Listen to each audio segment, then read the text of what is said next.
Good morning from New York City, and we're here at a special exclusive Unpacked preview, and I'm here with Blake Geiser, the head of smartphone product management for Samsung.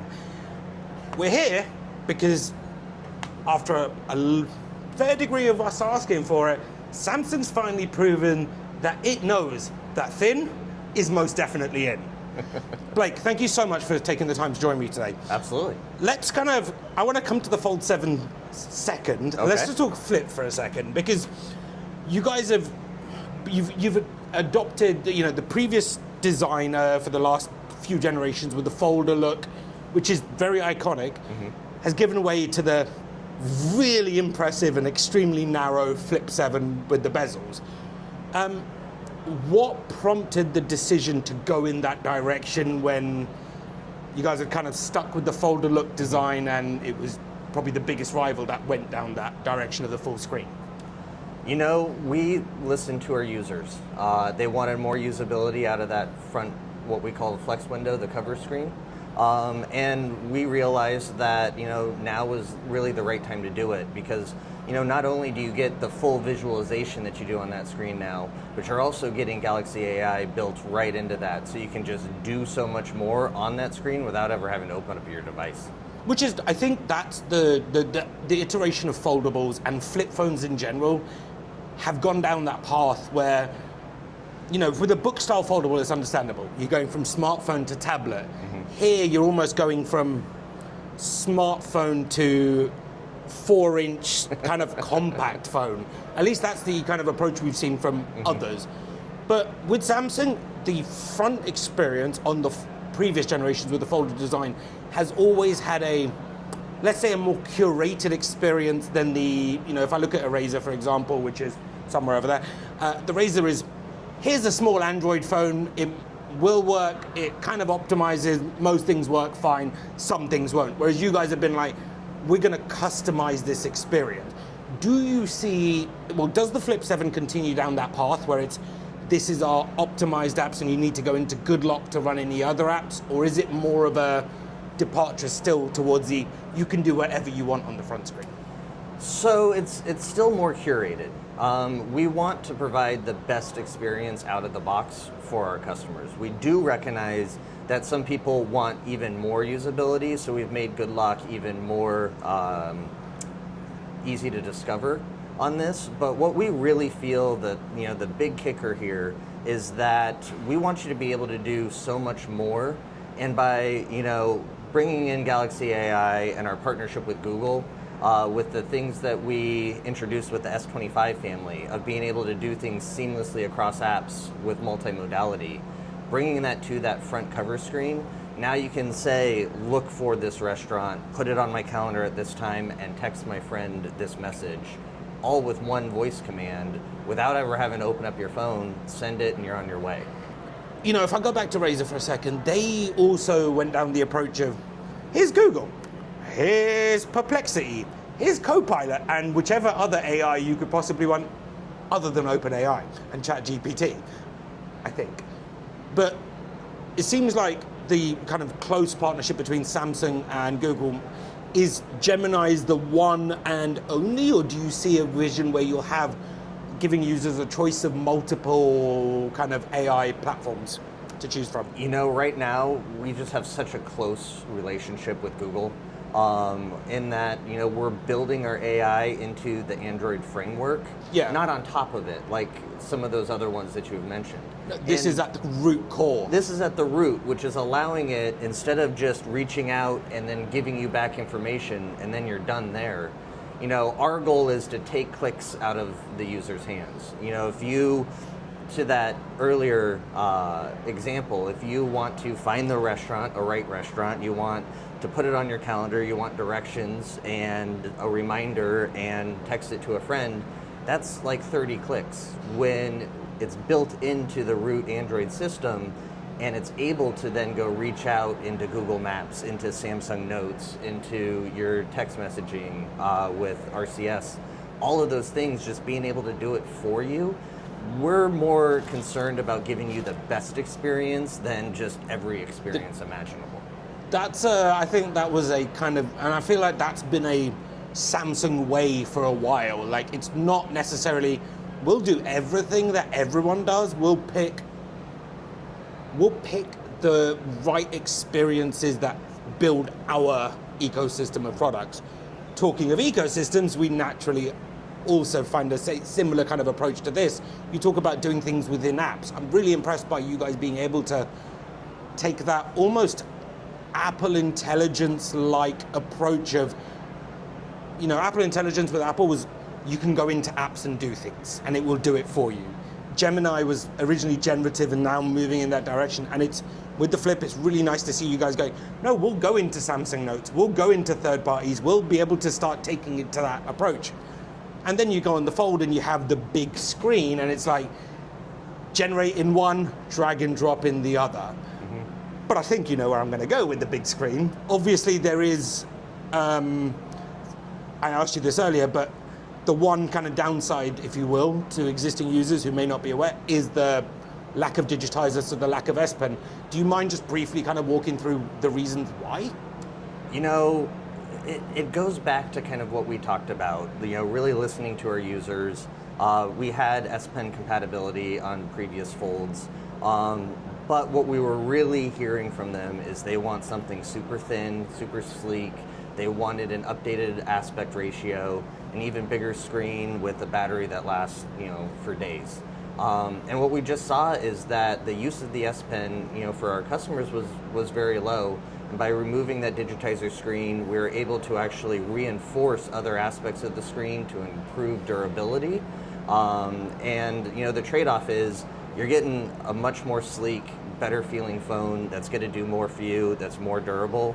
And for the vast majority of users, that's exactly what they're looking for. And I think you just touched on something, that it's for the vast majority of users, but you're also getting the thinner, the lighter. And the law of physics suggests that there is no magical wand we can wave to put, there'll be people who are going, I wanted a 6,000 milliamp hour battery, and I wanted it half the thinness, and I wanted this, and I wanted the S Pen. But I think it's safe to say that law of physics suggests that we've reached the peak of what is physically capable to stick in a phone like this. Well, it's obscene that these are things, at least right now. These are not just you guys, but the trend of foldables has gotten to the point that they're so thin that there is no trade-off virtually over a existing bar phone. For example, you put this next to an Ultra, S25 Ultra, despite being 0.7 millimeters thinner, the Ultra, this one looks thinner because of the sleek lines and things like that. Do you envisage that this is the step that was necessary for foldables to reach that, up until now and slowly? I've got family members who bought them.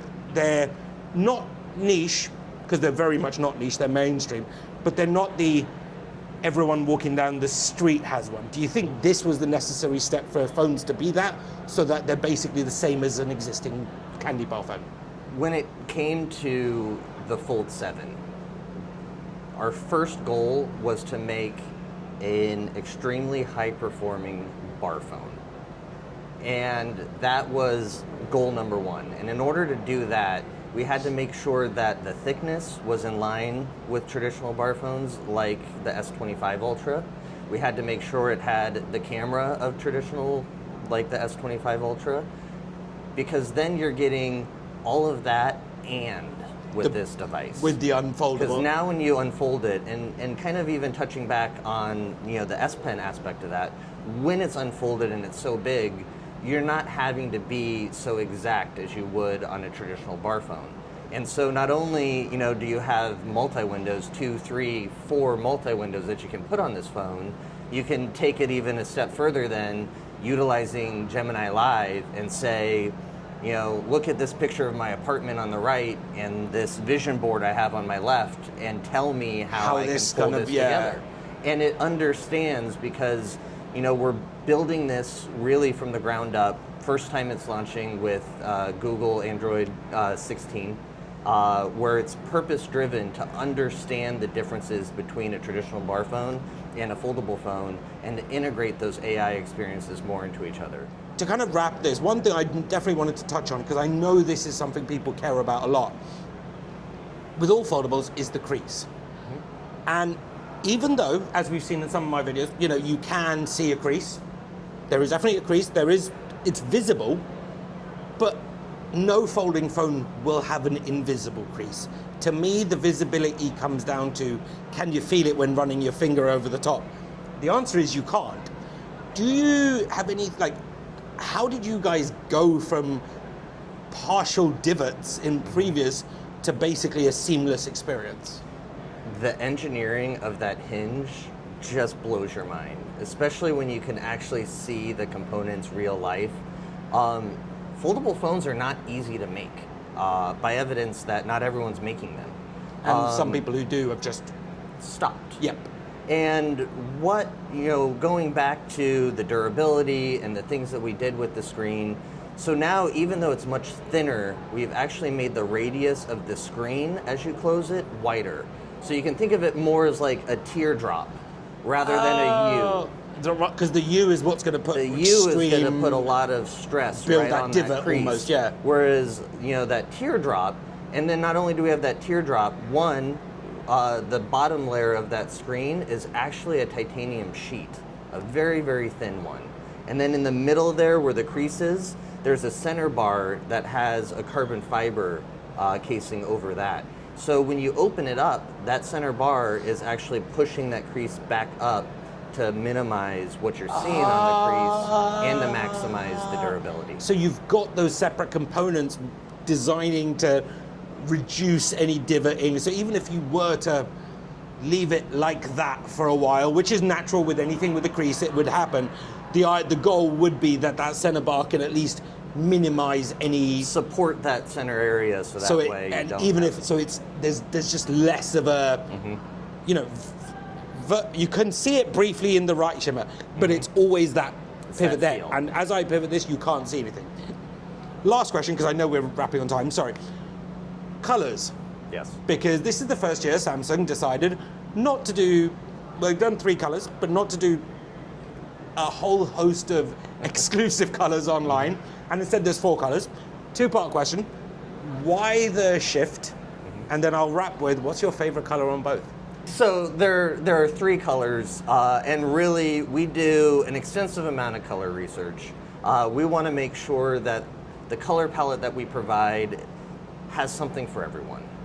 Every demographic, every aspect of that color gamut. And you can't have a million colors. You'd like that in theory, but when you're shipping tens of millions of these across the world, one SKU or 6 colors equals probably 600 SKUs. It grows, and then multiple storage variants. And at all which of point that you're like, it's just too much on there. And so we have that silver shadow, we have this icy blue and black for our foldables. Really all gorgeous colors. I am right now super torn between this blue. I think it's just such a beautiful blue. Note 8, Best Buy edition, this blue. Say no more. If you know what I'm talking about, you know. But the black on black is just a sleek looking device. It is, but I gotta be honest, it's the blue. And then to finally wrap, your favorite color on these? So we got that same silver shadow, same blue, and then a coral red. That coral red is just spectacular. Anyway, I know we need to wrap because we're all about time. Thank you so much for your time, Blake. Absolutely appreciate it. Truly a pleasure. I appreciate the time. Congratulations. Thank you. One question I forgot to ask you. FE. I like the approach to the FE. Why now? And will we see that in fold eventually? So why now is the fact that we want to get more flips into more people's hands. The general use case for them, awareness of flips and foldables is still not that of a traditional bar type phone. And the ability to utilize that 50 megapixel camera to do your flex camera where you can sit it down and utilize that on top of all the AI that we have at a price that is more manageable, especially when you talk about the promotions that carriers have with these devices. We believe that it just will fit all of the check marks that some of our customers are going to want. And What the future has to hold, you know I'm not ever going to tell you that. I have to ask. You know I was going to ask this. The fact it was only one future question, I think, is pretty good by my standards. I do appreciate that. Thank you so much for watching. Please like, comment, subscribe. Let me know what you want to see with the Flip 7 Fold 7 Fold 7 FE, Galaxy Watch 8 and Galaxy Watch 8 Classic. In the comments below, don't forget to hit that bell. Follow me on social. Please follow Samsung as well. And stay tuned, because this is going to be a fun year ahead. Until next time, cheers, darlings.